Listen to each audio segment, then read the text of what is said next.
Hostel life কথাটা শুনলেই কীরকম এক্সাইটিং ফিল হয়, তাই না? যে হোস্টেল লাইফ খুব মজাদার হয়, হয়তো খুব আনন্দের সাথে কাটাতে হয়, বন্ধুরা থাকে, সবার সাথে একসাথে রুম শেয়ার করে থাকতে হয়। আদৌ কি হোস্টেল লাইফ খুব মজাদার, বা হোস্টেল লাইফ কি খুবই টাফ? সো এই ভিডিওতে আমি এই বিষয়ে আলোচনা করব যে নার্সিং স্টুডেন্টদের হোস্টেল লাইফ কেমন হয়, কী ধরনের সুবিধা অসুবিধা ফেস করতে হয়, কিভাবে থাকলে সুবিধে হয়, কিভাবে থাকলে তোমার পড়ার কোনো ডিস্টার্ব হবে না। বিভিন্ন রকম এক্সপিরিয়েন্স আমি যা গেইন করেছি হোস্টেল লাইফ কাটানোর পর, সেগুলো সবই আজকে আমি এই ভিডিওতে আলোচনা করব। যারা অলরেডি নার্সিং পড়ছে তারা তো অলরেডি হোস্টেল লাইফের এক্সপিরিয়েন্স গেইন করছে বা হয়তো করেছে, এবং যারা পরবর্তীকালে নার্সিং চুজ করতে চলেছে তারাও কিন্তু এক না এক সময় হোস্টেল লাইফের এক্সপিরিয়েন্স গেইন করবেই। সো এই ভিডিওটা তোমাদের জন্য কিন্তু খুব ইম্পর্টেন্ট, বা বলতে পারো তোমাদের খুব কাজে লাগবে, কারণ পরবর্তীকালে হোস্টেল লাইফে ঢোকার আগে তোমাদের এই জিনিসগুলো জানলে কিন্তু খুবই সুবিধা হবে, এবং পরবর্তীকালে যে প্রবলেমসগুলো আমি ফেস করেছিলাম সেগুলো হয়তো তোমরা ফেস করবে না। এবং তার আগে বলে দিই, যদি তুমি আমার চ্যানেলে নিউ হয়ে থাকো তাহলে অবশ্যই এরকম ভিডিও পাওয়ার জন্য সাবস্ক্রাইব করে রাখো, এবং পাশে থাকা যে বেল আইকনটি ওটা কিন্তু প্রেস করে রাখো, যাতে আমি যখনই ভিডিও দিই তুমি কিন্তু নোটিফিকেশন পাবে। সো আমি আমার এক্সপিরিয়েন্স থেকে বলছি। আমি যখন ফার্স্ট ইয়ারে ছিলাম তখন কিন্তু আমাদের কলেজে হোস্টেল ছিল না, হোস্টেল তৈরি হচ্ছিল। সো ফার্স্ট ইয়ারে হোস্টেল না থাকার জন্য আমরা কিন্তু বাড়ি থেকেই যাতায়াত করতাম, এবং যারা দূরে থাকতো, যাদের বাড়ি দূরে, তারা কিন্তু ওই কলেজের আশেপাশে যে পিজিগুলো হয় বা মেস ভাড়া করে কিন্তু থাকতো। সো আমাদের কিন্তু ফার্স্ট ইয়ারটা খুব ভালোই কেটেছিল, কারণ আমরা তো বাড়ি থেকে যাতায়াত করেছিলাম, আর যারা পিজিতে থেকেছিল তারা পিজি থেকে যাতায়াত করেছিল।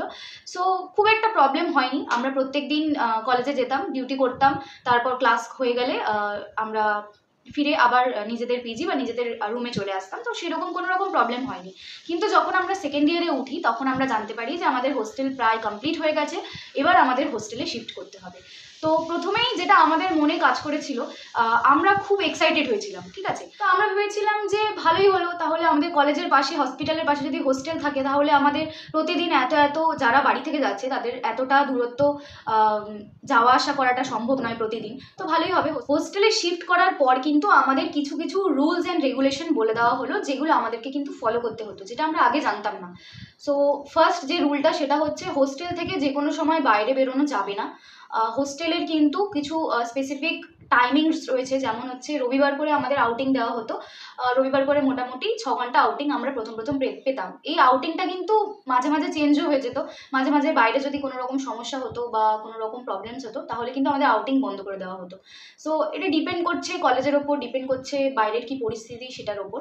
সো যেহেতু আমাদের লিমিটেড আউটিং থাকতো, তো আমাদের যেই দিন আউটিং আছে সেই দিন কিন্তু সমস্ত জিনিসপত্র কিনে আনতে হতো, আর 1 সপ্তাহ ওই জিনিসপত্র নিয়ে আমাদের চালাতে হতো। সো প্রথম একটু প্রবলেম তো হয়েছিল, কারণ আমাদের যেহেতু লিমিটেড আউটিং, আমরা তো ওইভাবে একবারে এত জিনিস নিয়ে আসতে পারতাম না। কিছু কিছু জিনিস নিয়ে আসতাম, তো জিনিস শেষ হয়ে যেত স্বাভাবিক। এবং বাবা মায়েরাও যখন দেখা করতে আসতো বা বাড়ির কেউ দেখা করতে আসতো, সেই রবিবার দিন বা আউটিংয়ের দিনই কিন্তু দেখা করা যেত, ঠিক আছে? অন্য কোনো দিন কিন্তু ওইভাবে মিট করা যেত না। সব রকম কলেজের একই রকম নিয়ম থাকে না, আমি বলবো কিছু কিছু কলেজের নিয়ম আলাদা হয়। সো আমাদের ক্ষেত্রে এরকমই নিয়ম ছিল। সো এই জিনিসগুলো প্রথম একটু প্রবলেম হতো। এছাড়া রুমে আমরা যেহেতু অনেকজন মিলে একসাথে থাকতাম, তো রুমে কিছু প্রবলেমস আমাদের ফেস করতে হতো। সেটা হচ্ছে, যেহেতু আমরা একসাথে এতজন মিলে থাকছি, তো সবাই কিন্তু ওই রকমভাবে নিজের ইচ্ছে মতো যে ফোনে কথা বলবে বা যখন ইচ্ছা তখন তুমি গান চালাবে, এরকম কিন্তু করা যেত না, কারণ স্বাভাবিক আমাদের অন্যের ব্যাপারটাও ভাবা উচিত। সো এই প্রবলেমসগুলোর মধ্যে কিন্তু সবার ফার্স্ট যে প্রবলেমটা আমাদের হয়েছিল সেটা হচ্ছে অ্যাডজাস্টমেন্টের প্রবলেম। তো আমরা স্বাভাবিকভাবে একটা রুমে যেহেতু অতজন মিলে থাকছি, সবার কিন্তু ঘুমানোর টাইম সেম নয়, খাওয়ার টাইম সেম নয়, পড়াশোনার প্যাটার্ন কিন্তু আলাদা। সো এরকমও হতো যে সবসময় ফোনে কথা বলা যাবে না, সবসময় গান চালানো যাবে না, কারণ সবারই অসুবিধা হতো। এরকম বিভিন্ন রকম অ্যাডজাস্টমেন্টের প্রবলেম তো হতোই। এছাড়া সেকেন্ড যে প্রবলেমটা সেটা হতো ক্যান্টিনের প্রবলেম। ক্যান্টিনের প্রবলেমটা কি, বাড়ির খাবার আর ক্যান্টিনের খাবারের সাথে তো তুলনা করলে হবে না। সো ক্যান্টিনের খাবার কিন্তু আমাদের খুব একটা ভালো লাগতো না, সেটা সবাই হয়তো রিলেট করতে পারবে আমার সাথে। ক্যান্টিনের খাবার খেতে প্রথম একটু প্রবলেম হতো, আর আমারও বিশেষ করে একটু প্রবলেম হতো, কারণ আমি ভেজিটেরিয়ান।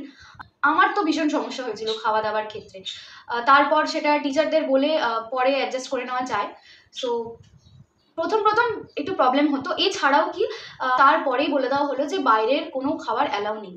অর্থাৎ যেহেতু বাইরের খাবার খেলে হতে পারে আমাদের শরীর খারাপ হয়ে যেতে পারে, সো আমাদের ডিউটি অ্যাবসেন্ট হয়ে যাবে, সো বাইরের খাবার অ্যালাউ হবে না। সো ঠিক আছে, মানা গেল। তো বাইরের খাবার যেহেতু অ্যালাউ নেই, সো আমাদেরকে সেই ক্যান্টিনেরই খাবার খেতে হতো। এই একটা খাবার প্রবলেম হচ্ছিল প্রথম প্রথম। পরবর্তীকালে কিন্তু যখন আমরা সেকেন্ড ইয়ারের শেষের দিকে বা থার্ড ইয়ারে আমাদের কিন্তু অভ্যেস হয়ে গেছিল, কারণ ওই ডিউটি করে এসে আমাদের এত খিদে পেতো, আমরা ওই খাবারের টেস্ট আর ম্যাটার করতো না। তখন আমরা যা পেতাম তাই খেয়ে নিতাম, ঠিক আছে। সো এইটা একটা প্রবলেম। তাছাড়া হচ্ছে যেটা আমি আগেই আলোচনা করলাম, যে স্টাডির প্রবলেম একটা হতো।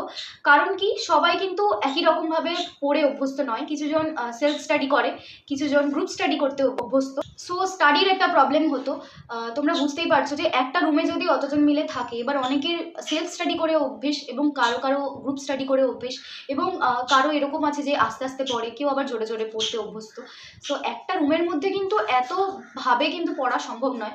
যারা সেলফ স্টাডি করতো তাদের কিন্তু গ্রুপ স্টাডি দিয়ে প্রবলেম হতো, যারা গ্রুপ স্টাডি করতো তাদেরও এরকম বিভিন্ন রকম আলোচনা না করলে বা সেলফ স্টাডি করতে প্রবলেম হতো। সো এই স্টাডি প্রবলেমগুলো প্রথম প্রথম হতো, কিন্তু পরবর্তীকালে কিন্তু আমরা সবাই অভ্যস্ত হয়ে গেছিলাম। তো যারা গ্রুপ স্টাডি করতো তারা কিন্তু ক্লাসেই সবাই যখন থাকতো তখন গ্রুপ স্টাডি করে নিত, এবং হোস্টেলের রুমে আমরা সেলফ স্টাডিটাই করতে প্রেফার করতাম, কারণ তখন সবাই আস্তে আস্তে সেলফ স্টাডি করতো। আমি যখন কথা বলছিলাম, তোমরা নিশ্চয়ই একটা জিনিস খেয়াল করেছো যে পাখি কোথা থেকে ডাকছে। এই যে পাখিটা, এটা হচ্ছে আমার মিঠু, যে উড়ে গেল এক্ষুনি। আছে এগুলো যেগুলো বললাম সেগুলো তো রয়েছেই, তার সাথে আমাদের কিছু কিছু জিনিস বারণ ছিল, যেমন হচ্ছে হোস্টেলে কেটেল, ইলেকট্রিক কেটেল যেগুলো, বা ইলেকট্রিক যে অ্যাপ্লায়েন্সেসগুলো যেগুলো দিয়ে রান্না করা যায় বা বিভিন্ন রকম জিনিস গরম করা যায়, এসব কিন্তু আমাদের হোস্টেলে অ্যালাউ ছিল না। এবার খাওয়া দাওয়ার একটু প্রবলেম হচ্ছিল প্রথম প্রথম, শেষের দিকে গিয়ে কিন্তু আমরা সেটা ম্যানেজ করে নিয়েছিলাম। এছাড়াও আমরা এই যে রুটিনটা বা এই যে আমাদের একটা শিডিউল চলতো, যে সকালবেলা ঘুম থেকে উঠে আগে তুমি ডিউটি যাও, মর্নিং ডিউটি থাকলে, তারপর আবার ক্লাস করো, ক্লাস শেষ হলে তারপর ল্যাব প্র্যাকটিস থাকতো। সো সন্ধ্যে 6টা 6:30 বেজে যেত, কখনো কখনো 7টা 7:30টাও বেজে যেত আমাদের এই হোস্টেল থেকে রুমে আসতে। সো ভীষণ টায়ার্ড লাগতো। ওই টায়ার্ড হওয়ার পর আমাদের পড়তে বসতে একদমই ইচ্ছে করতো না, ভীষণ টায়ার্ড হয়ে পড়তাম আমরা। সো এই রুটিনটা ফলো করতে আমাদের একটু সময় লেগেছিল, মানে আমাদের অ্যাডজাস্ট করতে ভীষণ প্রবলেম হয়েছিল। অনেকেই এরকম থাকতো যে অসুস্থ হয়ে পড়তো, কারণ এত চাপ একসাথে নিতে পারতো না। আমি নিজেও সেকেন্ড ইয়ারে ভীষণ অসুস্থ হয়ে পড়েছিলাম, যার জন্য আমাকে ছুটি নিতে হয়েছিল প্রায় অনেক দিন, 2 সপ্তাহের মতো আমি বাড়ি এসেছিলাম ছুটিতে। তো অসুস্থ হলে কিন্তু তুমি ছুটি নিতে পারো, কিন্তু তুমি যে ছুটিগুলো করবে তোমাকে কিন্তু মেকআপ ডিউটিও করতে হবে।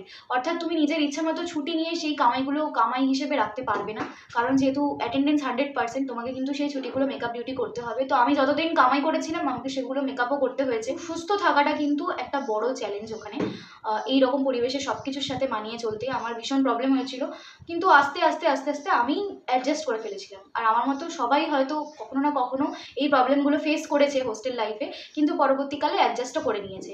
সো প্রথম প্রথম আমি জানি তোমাদের সকলের একটু প্রবলেম হবে, কিন্তু চেষ্টা করবে লাইফস্টাইলটা খুব ভালো রাখার, ভালোভাবে মেনটেন করার। আমি ডিউটির সময় মাঝে মাঝে এমন হতো যে লাঞ্চ স্কিপ করে ফেলতাম বা ব্রেকফাস্ট স্কিপ করে ফেলতাম তাড়াতাড়ি করে ডিউটি যাওয়ার ক্ষেত্রে, বা দেরি হয়ে যেত অনেক সময় ঘুম থেকে উঠতে। সো কখনোই খাবার কিন্তু স্কিপ করবেন। আমরা ভীষণ একটা বাজে লাইফস্টাইল লিড করছিলাম। এই জল খাওয়ার কোনো সময় নেই, খাবার খাওয়ার কোনো সময় নেই, যখন ইচ্ছা তখন আমরা মিল স্কিপ করে ফেলছি। এইভাবে করতে করতে কিন্তু আমরা ভীষণ অসুস্থ হয়ে পড়েছিলাম। তারপর রাতে ঘুম হতো না, বিভিন্ন রকম অ্যাডজাস্টমেন্টের প্রবলেম। সো এই জিনিসগুলো কিন্তু তোমরা যত তাড়াতাড়ি অ্যাডজাস্ট করতে শিখে যাবে তত কিন্তু তোমরা সুস্থ থাকবে। যেটুকু সময় পাওয়া যাচ্ছে সেইটুকু সময় তুমি নিজের শরীরের যত্ন যদি নাও, তাহলে কিন্তু তুমি খুব কম অসুস্থ হবে, এবং তোমার কামাইও হবে না, এবং তোমাকে মেকআপ ডিউটিও করতে হবে না। সো সুস্থ থাকবে এবং লাইফস্টাইলটা ভালো রাখার চেষ্টা করবে যাতে তুমি অসুস্থ না হয়ে পড়ো। এতগুলো তো প্রবলেম আমি বললাম হোস্টেল লাইফের, কিন্তু হোস্টেল লাইফের কিছু যে ভালো দিকগুলো রয়েছে সেগুলোও না বললেই নয়। সেগুলো হচ্ছে তুমি যদি বাড়িতে থাকো বা মেসে থাকো, তোমাকে কিন্তু আলাদা করে প্রচুর খরচ হয় তোমার, কারণ প্রতিদিনের যাওয়া আসার একটা খরচ। এছাড়া তুমি যদি মেস ভাড়া করে থাকো তাহলে কিন্তু সেই মেসের একটা খরচ। কিন্তু সরকারি ক্ষেত্রে তুমি যদি হোস্টেলে থাকো তাহলে কিন্তু হোস্টেল ফিস অনেকটাই কম। সো এটা একটা খরচের দিক থেকে সুবিধে হচ্ছে আমাদের। এবং এছাড়া হোস্টেলটা যেহেতু একদম আমাদের হসপিটালের পাশে এবং আমাদের কলেজের পাশেই থাকে, সো খুব তাড়াতাড়ি কিন্তু খুব কম সময়ের মধ্যে তুমি কলেজেও চলে যেতে পারো, এবং ডিউটিতেও তোমাদের যেতে কিন্তু সুবিধে হয়, কারণ যেহেতু হসপিটাল পাশেই রয়েছে। সো এটা আমি সরকারি কলেজের ক্ষেত্রে বললাম। প্রাইভেট কলেজের ক্ষেত্রেও সেরকমই হয়, তবে তাদের যদি দূরে কখনো ডিউটি পড়ে তো তাদের বাস থাকে আলাদা, তো বাসে করে ডিউটিতে নিয়ে যাওয়া হয়। সো এই সুবিধাগুলো হয়। এছাড়াও আমি যেটা বললাম যে একসাথে যেহেতু সবাই থাকে, সো এমনও অনেক সময় হয় যে মন যদি খারাপ হয় তখন তোমার বন্ধুরাই তোমার পাশে থাকে। বন্ধুদের সাথে আড্ডা, গল্প এইসবের ক্ষেত্রে কিন্তু খুব সুবিধে হয়। কারণ আমরা বন্ধুরা মিলে খুব এনজয় করতাম। ঝগড়া তো অবশ্যই হবে, কারণ একটা জায়গায় যদি সবাই এতজন মিলে থাকে সেখানে তো ঠোকাঠুকি লাগবেই। কিন্তু তার সাথে মজাও কিন্তু ভীষণ হয়। আমরা ভীষণ আড্ডা মারতাম, ভীষণ আমরা মজা করেছি। যখন আমাদের ডিউটি একসাথে পড়তো, বিশেষ করে কমিউনিটির ক্ষেত্রে আমরা কিন্তু ভীষণ মজা করেছি। বাইরে যেতাম, কমিউনিটি ডিউটি করতাম একসাথে। এছাড়া যখন বাইরে ডিউটি পড়তো কোনো হসপিটালে, তখন একসাথে বাসে করে যাওয়া, ভীষণ আনন্দ করেছি আমরা। ভীষণ একটা ভালো আমাদের স্মৃতি হয়েছে। এছাড়াও যখন তুমি হোস্টেলে অসুস্থ হয়ে পড়বে, তোমার রুমমেটরাই তোমাকে কিন্তু সেবা যত্ন করবে। সো এতগুলো রুমে নার্স থাকতে কিন্তু তোমার সেবার অভাব হবে না, সেটা আমি বলেই দিতে পারি। আমিও যখন অসুস্থ হয়েছিলাম, আমার বন্ধুরাই কিন্তু আমাকে অনেক হেল্প করেছিল। তারা আমাকে নিজের ফ্যামিলির মতো আমাকে প্রচুর সাপোর্ট করেছিল, প্রচুর সেবা যত্ন করে আমাকে সুস্থ করে তুলেছে।